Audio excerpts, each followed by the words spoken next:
And welcome to the Natural Balance Hoof Care Corner.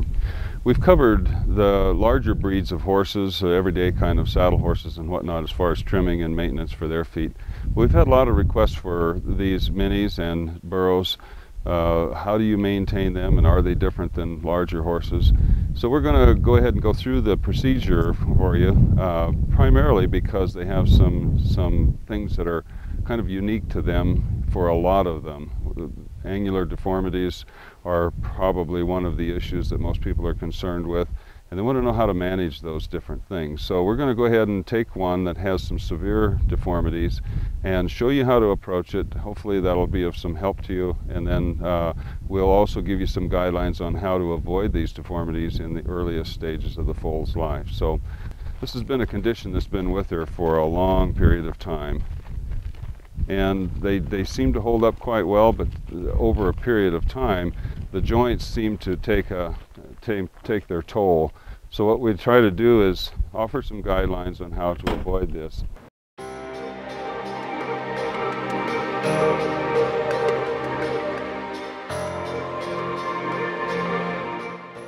Okay, we're going to start here on the front foot. It looks like we have plenty of foot to work with, so things that I want to point out to you right off the bat are that you see how these heels are starting to curl in. It's just an indication that the frog is not large enough for the most part to keep them pushed out. And this condition, I'm sure, has been here for some time. So what we're going to do is try to have a couple of goals in mind here. One is that we want to have the frog in contact with the ground if we can possibly do that. And this one, fortunately, doesn't have a flexor deformity, which means that they have the ones that have a flexor deformity have a foot that is very much upright. It's very difficult to get the heel down. This one is not that case. The heel runs forward, which is a positive thing in many cases, but it can also be a detriment in that they grow just as long as they do as the rest of the foot. And oftentimes the frog will shed out, the heels will then collapse. There's not enough dirt compaction in the bottom to keep those heels apart. So these are things that we're going to offer as a guide to sort of don't clean their feet out. It keeps the foot at its proper hydration level, as well as keeping the heels properly spaced apart and keeps them moving laterally. You can see this one is actually flexing inward now because the ground pressure is pushing down here, and you can actually see this heel move inward as I'm pushing straight down on it because the way the heel is curved. So keep that in mind. We're going to trim this heel down if the sole will allow us to do that. And as you can see, I'm going to make a mark right here. And if you look at it from this perspective, there's the ground level now, and if we trim it down, it's going to make the heel wider. I'll show you also that as I trim this heel down, this curve will disappear. That's very important. So we're going to try to reorganize the back of this foot just like we are that one that's severely deformed on the back there. Okay, I'm going to just cut away this chalky material of the foot here, enough to find out where the waxy sole is, and that's the functional part of the sole. And that's the guide that I'm going to use to get this heel down to the proper level. Okay. It's very important to exfoliate the foot in a way that you can see very clearly where the live sole is. That's going to be your guideline. So I'm going to take plenty of time. If I do this part correctly, then I'm going to get the medial lateral balance of the foot done in the most efficient way, because we know that the thickness of the sole beneath the bone to this level of exfoliated material is exactly the same as it is on this side. And it's very important to know that when you're dealing with feet that are badly distorted, turned in, where the guidelines of balance seem to be heavily skewed. So you need to have some sort of reference that is more directed towards the coffin bone itself instead of the distorted hoof capsule. If you look down that foot, you say, well, there's the side is high and that side is high.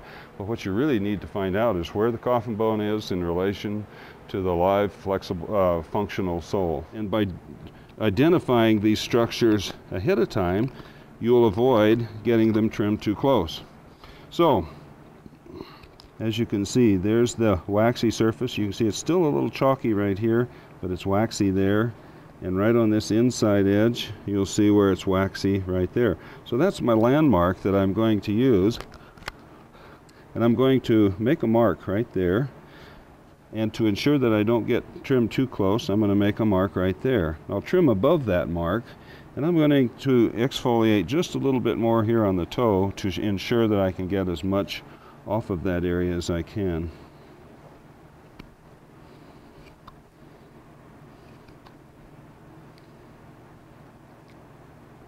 Okay. Still a little, okay, there it is, right there. You can see that. So I'm going to mark that right there. So I'm going to trim above those lines. Those are my landmarks that I'm going to use. I'm going to go ahead and make a couple other marks here too. You'll notice that this appears to be about the widest part of the sole. I'm going to draw a line across. It's about 1/2 inch back from the apex of the frog, or a little less. And the guidelines for these little guys is obviously much different in that respect than the larger horses. So if you look at where the heel ends now, in the measurement from, there's the place where breakover occurs, you can see this distance is a good 2, possibly 3 times longer than it is from here. So we're going to change those ratios as we trim this foot and get our foot back into equal proportions around that line at the widest part. Okay. Again, I'm keeping in mind that I'm going to leave that line there where at the sides as well as around the front.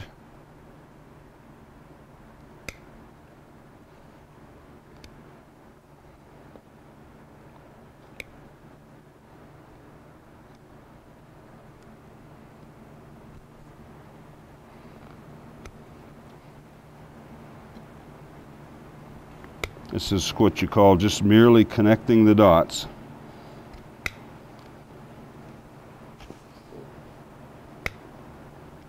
And keep in mind, looking at this heel now, remember as I trim this down, it's going to get wider. Keep your mind on this curvature right here.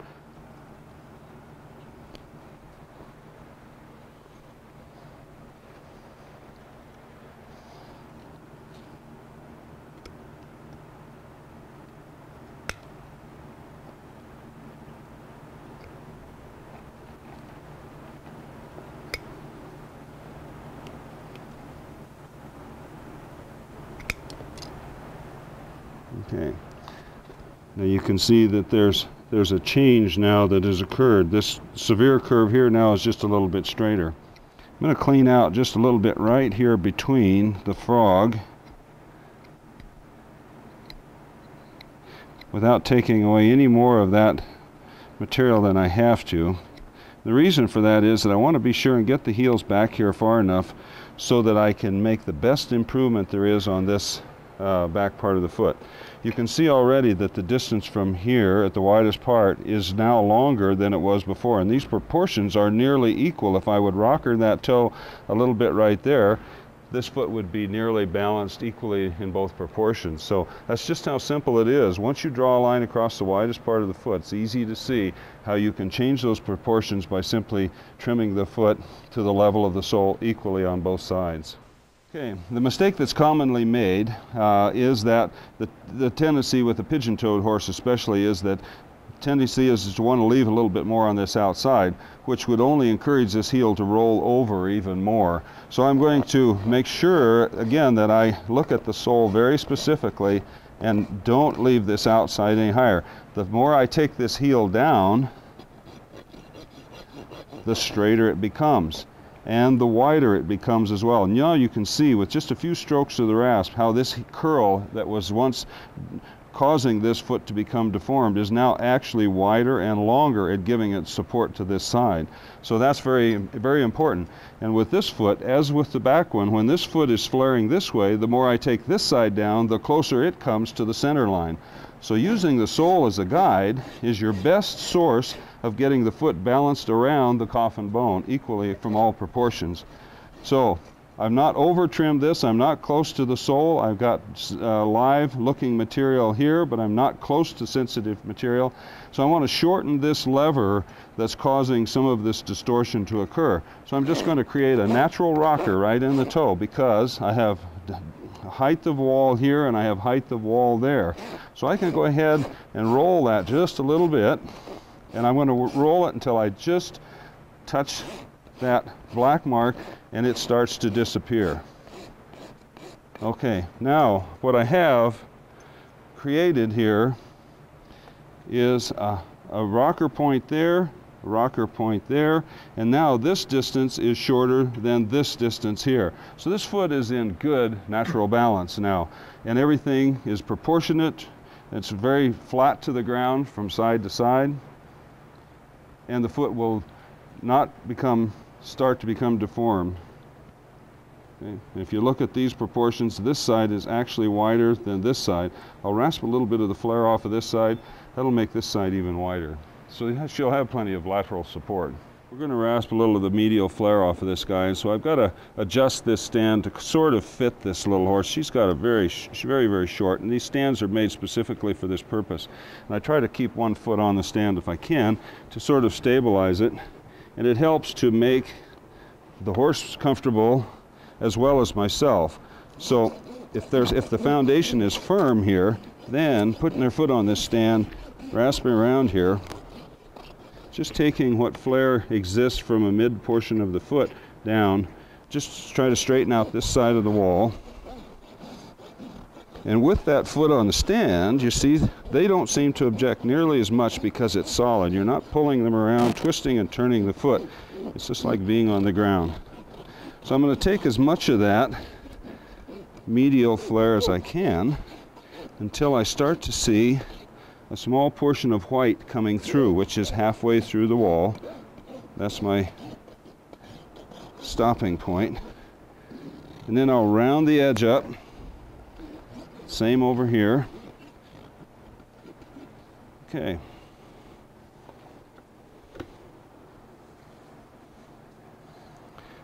And ends up being a lot straighter than it was. Continual trimming, probably a little more frequently, will allow this hoof distortion to disappear a little bit. Now this mare's got a little age on her.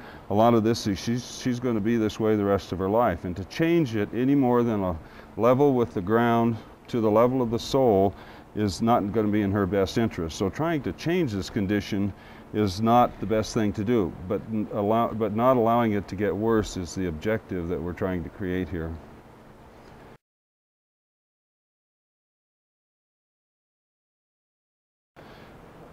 Okay, now this is the type of foot that becomes very challenging and oftentimes never really gets resolved to a point where you can get the foot to resume any kind of normal shape.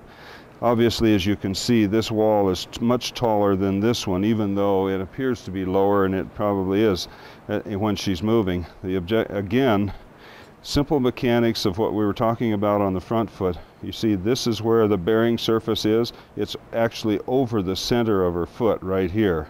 This is the center of her foot. So we're bearing for it. She's forcing everything to go over the lateral side. The thing that she needs is support out here. What she needs is a hoof wall that can be in this general area. Widen this side out by taking this wall away is going to offer her the best ground support.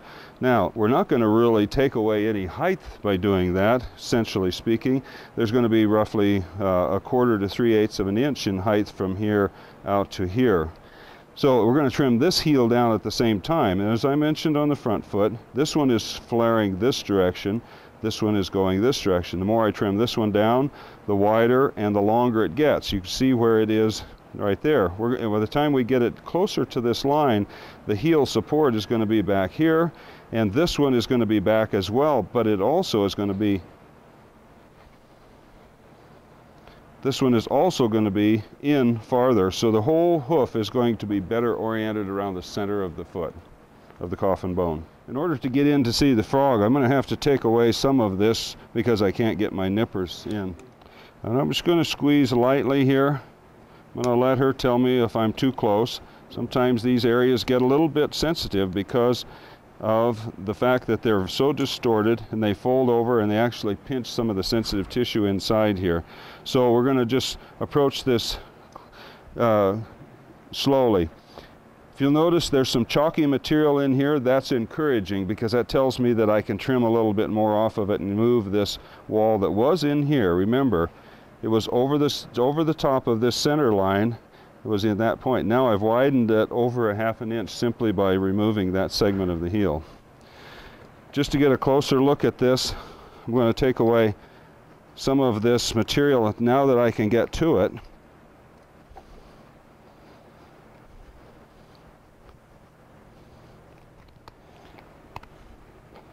That's dry, crusty wall.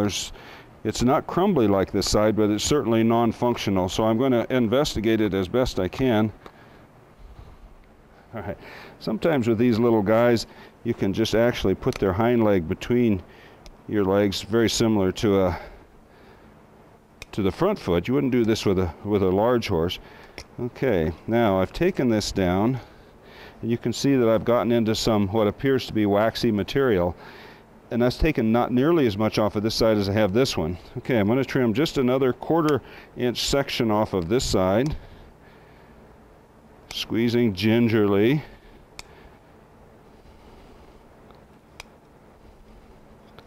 Okay, now what we have is this side now has widened from here out to there. I'm going to go in and just take a little bit next to the frog to see if I can't find a little bit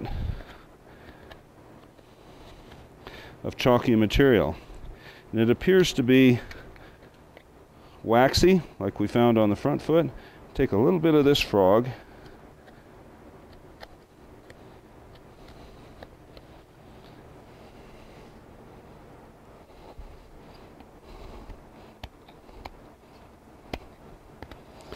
Obviously, we're going to try to get as much of this as we can.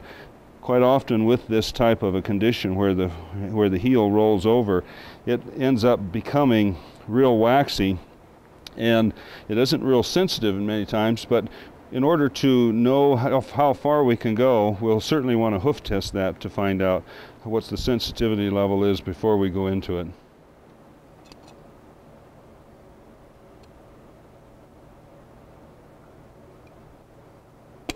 Okay, so it doesn't appear to be sensitive, so I'm going to go ahead and pare just a little bit more. I would like to get more off of this side if I can.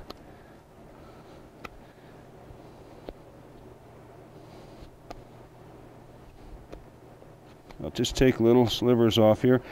Now you'll say, well, you're into this waxy surface, and that's true, but look at the height of the heel here relative to this side. Granted, this condition's been around for a long time. We certainly can't change it overnight.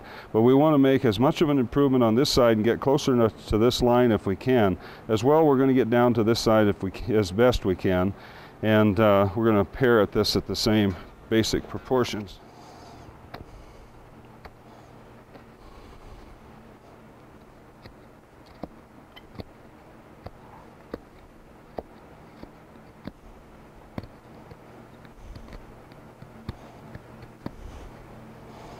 And it looks to be like more realistic material down there now. So I'm going to go ahead and trim some of this away.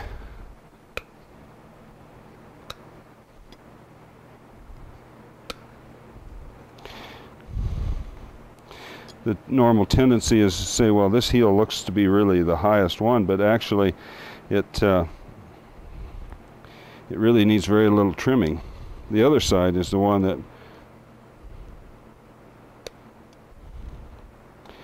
is actually the culprit that's causing this outside to go this direction. One of the things you'll find consistent with all horses' feet, regardless of whether they're ponies or whether they're burros or whatever, this heel that curls and grows inward will push the wall in the opposite direction. This heel that grows inward and over will push the wall in that direction.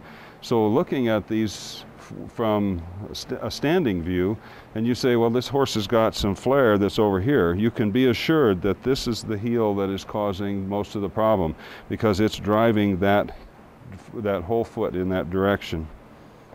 Now, you'll notice that I've got a glove on the hand that I don't have the rasp in, and you'll find that to be very helpful, because as you rasp these things down, they'll jerk their leg occasionally, and lo and behold, they're going to pull that rasp right into your hand. Now you can see a difference in the texture of this material and this material here. That's almost getting to be into a live situation. This side, however, still seems to be able to take a little bit more off. I'm just going to rasp on that.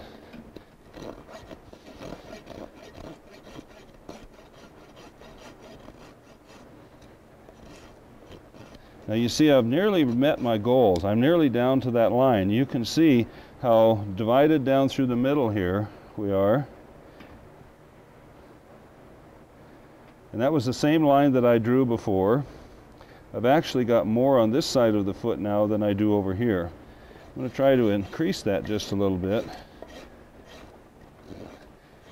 And you can see that wall gets very straight and a much better foundation for support.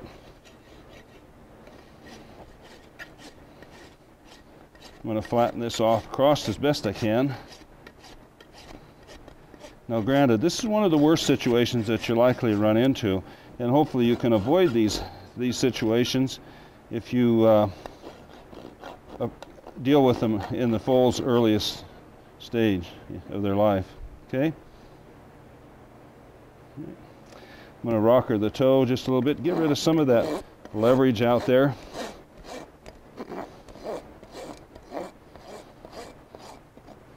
And there you are. It's going to be awful hard to make a silk purse out of this particular foot, at least today. We're going to improve it though over a period of time.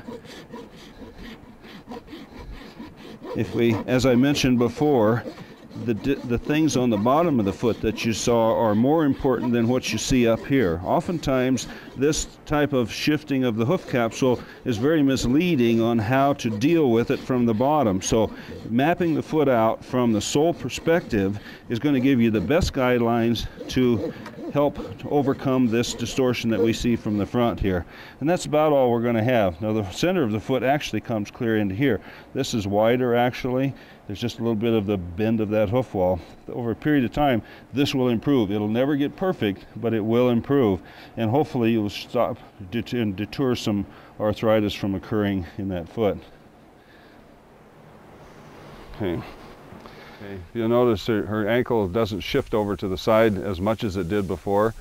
It would be nice if that, once that outside wall was repeatedly trimmed lower, it would give her even more width and support out there. So in a very short period of time, that can even become a better foundation. So